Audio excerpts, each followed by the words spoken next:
एक ईश्वरीय संपर्क हमारे लिए जरूरी है। हालेलुया।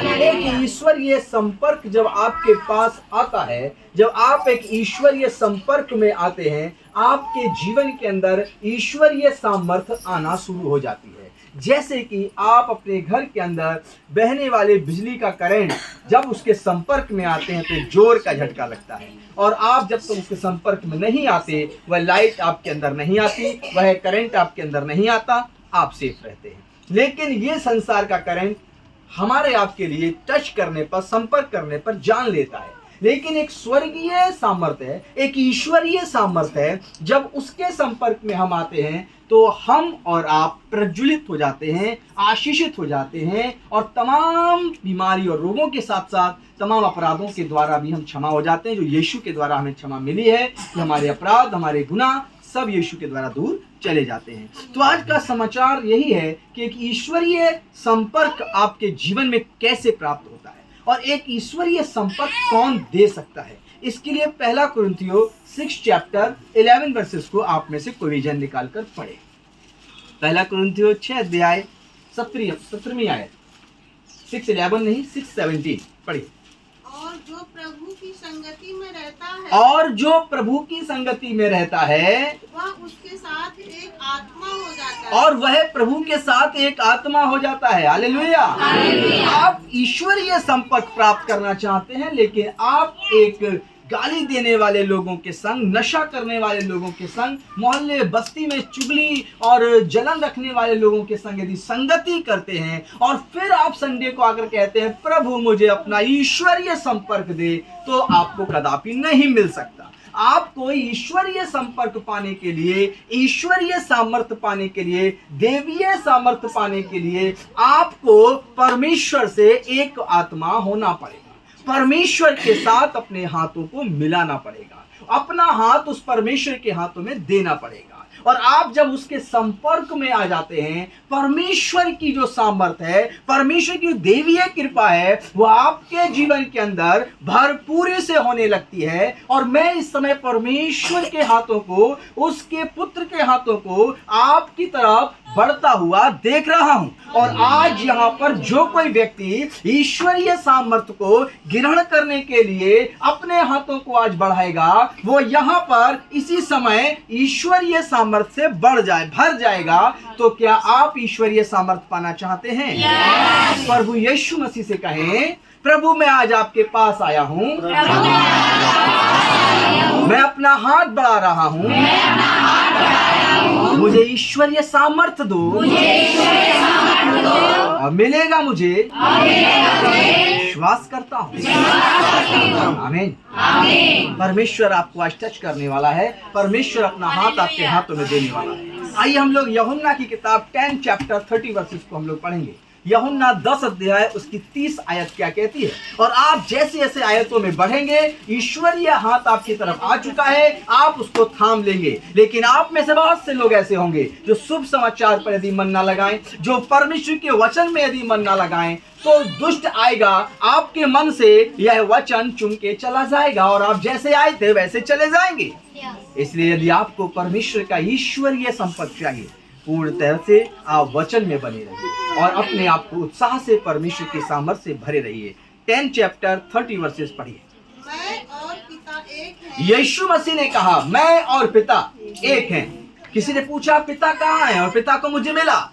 यीशु ने कहा मैं पिता में रहता हूँ और पिता मुझ में रहता है। तो यहाँ पर यीशु के शब्दों पे ध्यान देना। यीशु कहते हैं मैं और पिता। पिता कौन है? परमेश्वर, सृष्टिकर्ता, वो सनातन परमेश्वर जिसने सब कुछ बनाया। हालेलुया।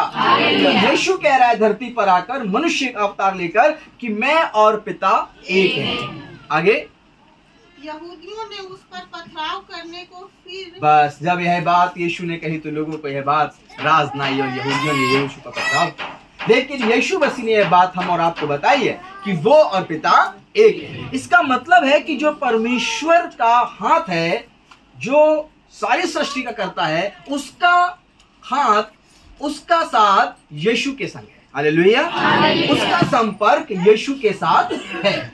इसीलिए यीशु मसीह एक जगह पर कहते हैं, यहूदियों से कहते हैं, रुक जाइए यहीं पर रुक जाइए।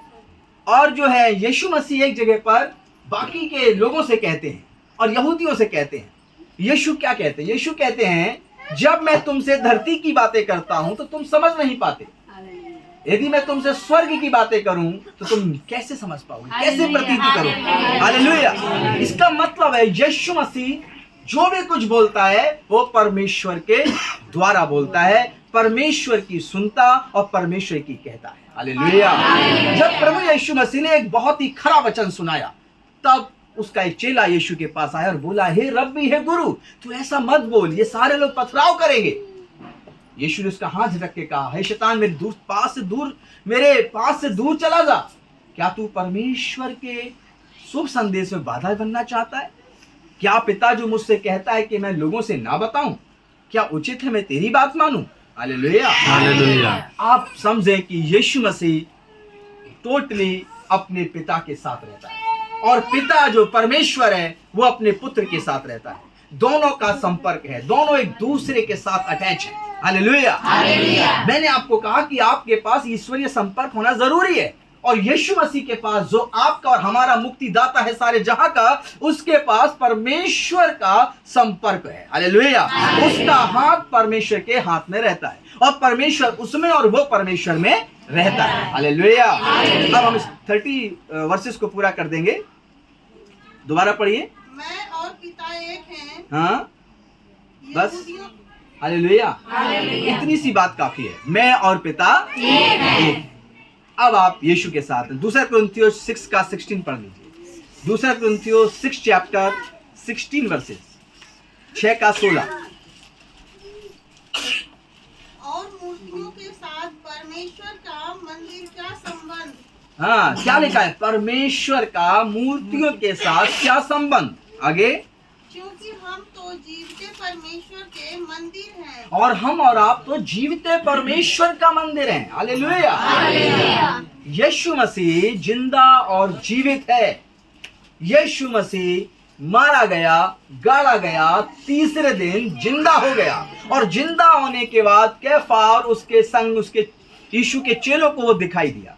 और उसके बाद अभी मैंने सुसंदेश सुनाया था कि यीशु मसीह अपने उस शहर में 500 लोगों को संग दिखाई दिया। हालेलुया। और उसके बाद भी पवित्र किताब में लिखा है कि अपने चेलों के संग आया और भोजन भी किया, यानी कि वो इसी हड्डी और मांस में जिंदा हुआ था जो भोजन कर सकता है। और जब वो जिंदा और जीवित हो गया तो वह कुछ दिन यीशु अपने चेलों के संग रहा और फिर आसमान पर उठा लिया गया और परमपिता परमात्मा के दाहिने सिंहासन के दाहिनी ओर जाकर स्वर्ग में बैठ गया। हालेलुया। अब उसका संपर्क और भी घनिष्ठ हो जाता है कि वो पिता के दाहिने जाकर बैठ जाता है। हालेलुया। इसलिए यहाँ पर जो वचन लिखा हुआ है वो आपको बताता है कि हमारा यीशु मसीह कहते हैं तुम मेरी मूरत की आराधना करते हो। यीशु कहते हैं, ऐसे यीशु लटके हुए हैं, मूर्ति लगी हुई है, तो यीशु कहते हैं मेरा मूरत से क्या वास्ता, मैं तो जिंदा और जीवित हूँ और मैं पिता के पास हूँ। जहां तुम 2 जन इकट्ठे होते हो इबादत करोगे मैं वहां मौजूद रहूंगा। जहां तुम मुझे पुकारोगे मैं तुम्हारी सुनूंगा। हालेलुया। और प्रभु यीशु के चेले कहते हैं कि हे प्रभु यीशु, जो आपने हम सबसे कहा था कि तुम्हारा शरीर ही परमेश्वर का मंदिर है, तो वास्तव में हम तेरा मंदिर बनना चाहते हैं और तू आ और मेरे अंदर रहे। हालेलुया। तो इसलिए इस आयत को बड़े गंभीरता से समझना कि यह वचन जो अभी पढ़ाया जा रहा है यह आपसे हमसे क्या स्वर्गीय संपर्क करने के लिए प्रेरित कर रहा है। पढ़िए। और मूर्तियों के साथ परमेश्वर के मंदिर का क्या संबंध? क्योंकि हम तो जीवते परमेश्वर के मंदिर जैसे परमेश्वर ने कहा है। हालेलुया। हम जीवते परमेश्वर का मंदिर हैं जैसे कि परमेश्वर ने आप ही कहा है। इसलिए अब हमें किसी प्रकार की मूरत और सूरत की इबादत की जरूरत नहीं और हमें अपने शरीर को कहना है कि ये परमेश्वर का घर है और हे परमेश्वर आओ और मेरे शरीर में मेरी आत्मा में अपनी जगह बनाओ, यहाँ पर आकर बसो प्रभु, यहाँ पर आके मैं आओ रहो, मैं आपकी इबादत करूंगा। मेरे प्रिय लोगों, जब आप अपने शरीर पर अपनी आत्मा पर यीशु को परमेश्वर को अधिकार देते हैं वो आपके जीवन में आ जाता है। हालेलुया।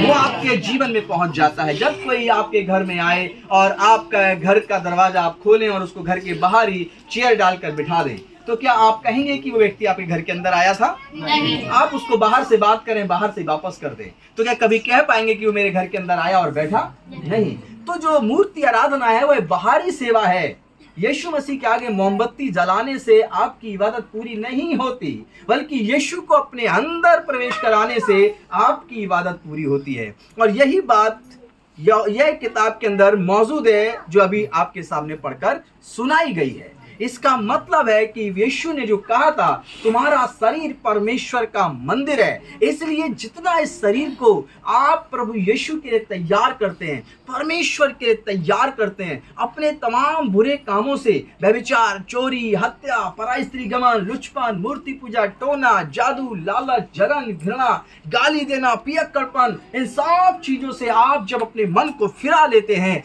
ये आपका शरीर पूरी रीति से जब प्रभु यीशु के वचनों से धुल जाता है, तो यीशु मसीह कहता है, मैं तेरे अंदर आया और जाया करूंगा। हालेलुया। जब वो आपके अंदर आता है तो यीशु का संपर्क, प्रभु यीशु का संपर्क परमेश्वर से है, परमेश्वर का संपर्क यीशु से है, और जब आपके अंदर यीशु आता है तो आपका भी संपर्क ईश्वरीय संपर्क हो जाता है। ईश्वरीय सामर्थ्य से, स्वर्ग की सामर्थ्य से, सनातन परमेश्वर से आपका संपर्क हो जाता है। हालेलुया। क्या आपने कभी इस संपर्क के विषय में सोचा? क्या कभी आपने इस प्रकार से कभी आपने इबादत करने के विषय में सोचा? नहीं सोचा तो आज से सोचिए कि बाहरी इबादत नहीं, हम भीतरी इबादत करेंगे। हालेलुया। हम बाहरी पवित्रता पर ध्यान नहीं, परंतु हम भीतरी पवित्रता पर ध्यान देंगे, क्योंकि परमेश्वर को यही पसंद है। यूहन्ना 14:20 आपने पढ़ लिया, कंप्लीट।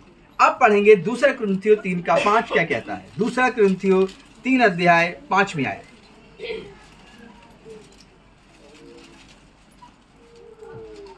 2 कुरिन्थियों। यह नहीं कि हम अपने आप से इस योग्य हैं कि अपनी ओर से किसी बात का विचार कर सकें। हम इस बात की नहीं चर्चा करते कि हम इस योग्य हैं कि किसी बात के लिए हम अपने आप को योग्य ठहरा सकें। आगे, पर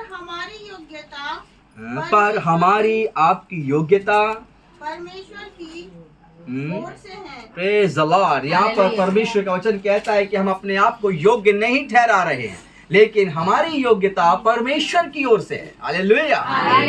कोई मनुष्य कहे कि मैं योग्य हूँ तो उसकी गवाही झूठी हो सकती है, लेकिन परमेश्वर आप ही पवित्र लोगों की गवाही देता है। वह कैसे देता है? यीशु मसीह ने जब कई ऐसे अद्भुत काम किए, अंधों को आंखें दी, लंगड़ों को चलाया, मुर्दों को जीवित किया, गूंगों को बोलने की शक्ति दी और कोढ़ियों को छुआ वे शुद्ध हो गए। हम यीशु के चमत्कारों की चर्चा ना कर रहे हैं, हम यीशु मसीह चमत्कार क्यों कर पाते थे इस बात की चर्चा कर रहे हैं। हालेलुया। चमत्कार यीशु करते थे, इस बात पे मैं जोर नहीं देता हूं।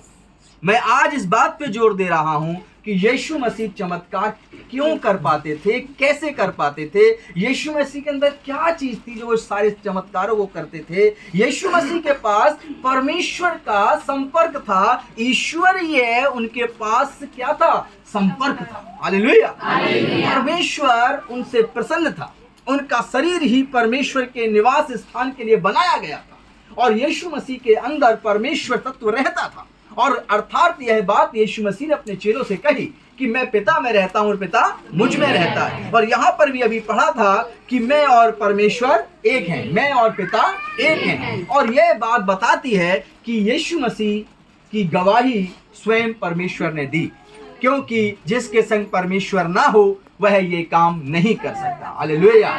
वह लंगड़ों को चलने के लिए बोले और वो चल पड़े, कोई बीमार पड़ा हो और कहे उठ और चल, फिर वह चलने फिरने लगे। ये यीशु मसीह ने सारे चमत्कार किए, लेकिन यीशु मसीह चमत्कार क्यों कर पाए? क्योंकि उनका संपर्क परमेश्वर से था और वे परमेश्वर के योग्य बनते चले गए थे। हालेलुया। हालेलुया। इस प्रकार से आप भी क्या परमेश्वर के लिए योग्य हैं? और यह योग्यता आप अपने आप अपनी नहीं ठहरा सकते। आपकी योग्यता के लिए कोई है जो आपको योग्य बना रहा है। इस आयत को फिर से पढ़िए जो 3:5 है। यह नहीं कि हम अपने आप से इस योग्य हैं कि उसकी बात का विचार कर सके। हमारे आपके अंदर कोई ऐसी योग्यता नहीं कि हम अपने आप विचार कर सके, लेकिन पर हमारी योग्यता परमेश्वर की ओर से है। Praise the lord, hallelujah. हमारी योग्यता परमेश्वर की ओर से है। मेरे प्रिय लोगों, इस वचन का क्या अर्थ है? इस वचन का अर्थ पवित्र आत्मा इस प्रकार से बताता है कि जब यीशु मसीह ने अपने 12 चेलों को चुना, यीशु मसीह ने उन 12 को क्या किया? आशीष दी। और उन यीशु मसीह अपने चेलों के संग 3.5 साल तक चला फिरा, खाया और पिया, उठा और बैठा। उनको हाथ रखकर उनको आशीष दी और उनसे कहा, जाओ दुष्ट आत्माओं को निकालो, जाओ बीमारों को चंगा करो, जाओ और जाकर लूले लंगड़ों को चलने की शक्ति दो, और जाकर जो कंगाल हैं उनको भी जाके सुसमाचार प्रचार करो। और जैसे पिता मेरे संग था, मैं तुम्हारे संग रहूंगा। हालेलुया। अब यहाँ पर यीशु ने अपने चेलों के साथ एक संपर्क स्थापित किया।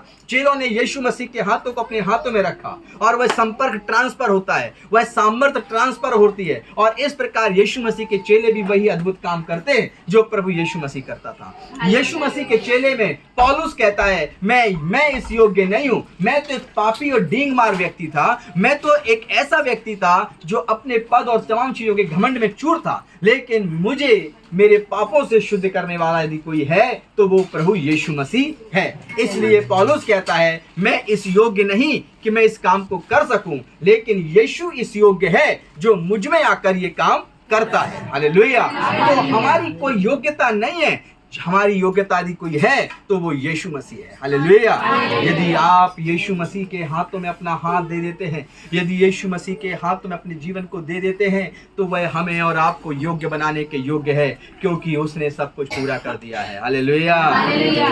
इफिसियों की पत्री 5 चैप्टर 30 वर्सेस को पढ़ें। इफिसियों 5 चैप्टर 30 वर्सेस। इसके बाद निकाल लीजिए यूहन्ना 14:16। इफिसियों 5 का 30 पहले पढ़ेंगे। हम उसकी देह के अंग हैं। इसलिए हम ईश्वरीय सामर्थ्य के काम कर सकेंगे क्योंकि हम उसकी देह के अंग हैं। हालेलुया। यीशु मसीह ने कलीसिया बनाई।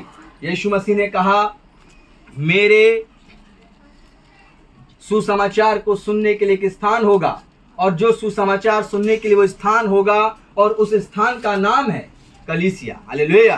यीशु मसीह ने कहा, कलीसिया मेरी देह है। क्या है? देह। और हम सब उस देह का हिस्सा बन जाते हैं जब आप प्रार्थना भवन में आके बैठ जाते हैं। जहाँ पर कुछ लोग इकट्ठे होकर प्रभु के नाम पर बैठते हैं, वह एक कलीसिया बनती है।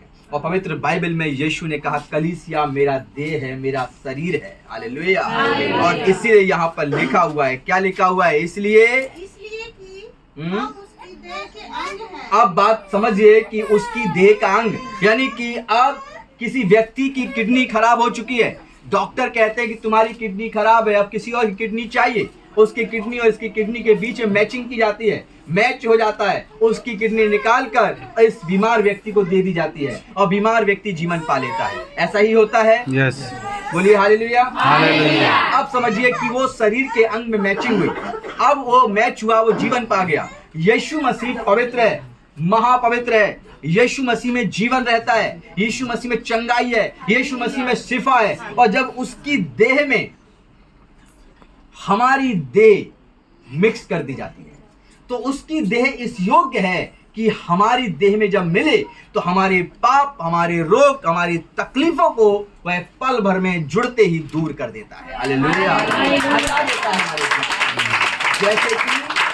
जैसे कि किसी व्यक्ति की किडनी फेल थी, उसके रिलेटिव ने कहा या किसी घनिष्ठ मित्र ने कहा या ब्लड रिलेशन ने कहा कि मैं अपनी किडनी एक देता हूं, और उसकी मैचिंग हुई, उसने अपनी चंगी अच्छी भली किडनी उसे दी। जैसे ही वो उसके अंदर गई और उसका सारा कुछ सही हो गया, क्योंकि अच्छी चीज अब अंदर गई, एक सही अंग अंदर गया, तो उसने सही काम भी किया। तो इसी प्रकार यह वचन कहता है, जब हम यीशु की देह से मिल जाते हैं, और यीशु की देह कैसी देह है? महापवित्र। हालेलुया। जो स्वर्ग में परमपिता परमेश्वर के दाहिने बैठी हुई है, और उस देह में जब हम मिल जाते हैं तो यहाँ पर वही बात कही गई है। क्या कही गई है? इसलिए हम उसकी अंग हैं। हालेलुया। अब क्या यीशु की देह पाप करती है? क्या यीशु मसीह की देह जाकर वेश्याओं का अंग बने? क्या यीशु की देह जाकर नशा करे? क्या यीशु की देह जाकर पत्थरों में अपने सर को मारे? नहीं, कदापि नहीं। हमें पता है कि हमारे मसीह की देह उस स्वर्गीय स्थान में बैठी है। हालेलुया। हमें पता है कि वह गुरु और रब्बी होकर आया है, इसीलिए जब उसकी देह में मिक्स हो जाते हैं तो हम एक संपर्क में आ जाते हैं, और वो संपर्क हो जाता है परमेश्वर का, यीशु का और आपका। हालेलुया। और वो सामर्थ जो आती है सनातन परमेश्वर के द्वारा, वो यीशु में, और यीशु के द्वारा आप में और हम में। इस प्रकार हमें एक ईश्वरीय संपर्क में रहना चाहिए। हम लोग पढ़ते हैं इसके बाद यूहन्ना 14 का 16, और इसके आगे निकाल लीजिए पहला कुरिन्थियो। पहले पढ़ेंगे यूहन्ना 14 का 16। और यीशु आपको यहाँ बताना चाहते हैं कि मैं तुम्हें अकेला नहीं छोड़ूंगा। यदि तुम मेरी देह में मिल गए हो, यदि तुम मेरी देह का हिस्सा हो गए हो, तुम्हारा अंग मेरा देह में मिक्स हो गया है, तो यीशु कहते हैं अब मैं तुम्हें अनाथ नहीं छोड़ूंगा, मैं तुम्हारे लिए विनती करूंगा, मैं तुम्हारे लिए प्रार्थना करूंगा। पढ़िए इसको। मैं पिता से विनती करूंगा, और यीशु कहते हैं मैं पिता परमेश्वर से विनती करूंगा, और वह तुम्हें और एक और सहायक देगा। और यीशु कहते हैं कि जब तुम्हारा ईश्वरीय संपर्क हो चुका है, तुम मेरे संपर्क में आ चुके हो, तुम मेरे अंग बन चुके हो, मैं तुम्हारे लिए विनती करूंगा, वह तुम्हें एक और सहायक देगा जो सर्वदा तुम्हारे साथ रहे। सर्वदा तुम्हारे और हमारे साथ रहे। हालेलुया। आप हमेशा किसी भी पल आप अकेले नहीं हैं, आपके संग एक सहायक है, क्योंकि आपका संपर्क ईश्वरीय सामर्थ्य से हो चुका है, आपका संपर्क उस मसीहा से हो चुका है, इसलिए अब आप कहीं पर भी अकेले नहीं हैं, इसलिए आप भरपूरी के आत्मा से परिपूर्ण हैं। अब आप लोग पढ़िए पहला कुरिन्थियो 3 का 16 क्या कहता है?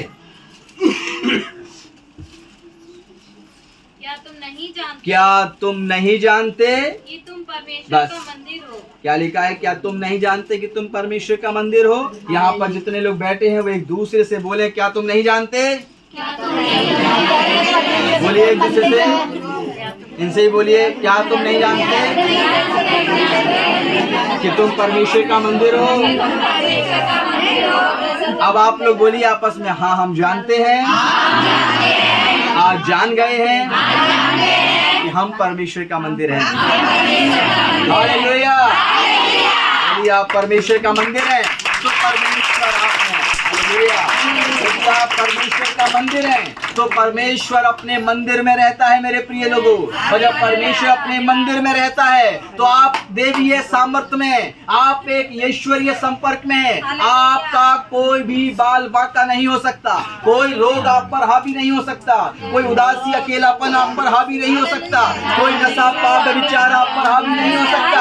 आप संपर्क में, आप ईश्वरीय सामर्थ्य में, आप परमेश्वर की महिमा में, और परमेश्वर आपके जीवन में कार्य कर रहा है। हालेलुया।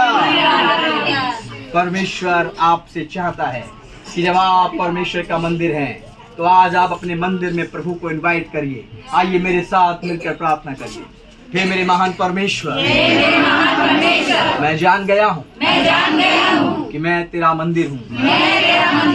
मैं इस मंदिर में, जीवते मंदिर में, जीवते प्रभु यीशु को विराजमान करता हूँ। मैं उसके संपर्क में आता हूँ। अब से मेरा हाथ, अब से मेरे सारे शरीर पर प्रभु का अधिकार है, परमेश्वर का अधिकार है। अब मैं जीवित हूँ तो पवित्रता के लिए, धार्मिकता के लिए, क्योंकि मेरे लिए एक सहायक है जो दिया गया है। सिर्फ उसका कारण है ईश्वरीय संपर्क, जिसके संपर्क में आ चुका हूँ। मैं विश्वास करता हूँ पिता मुझ में है, मसीह मुझ में है। हालेलुया। आमीन। आमीन। प्रभु आपको सबको आशीष दे। God bless you. Praise the lord. Hallelujah.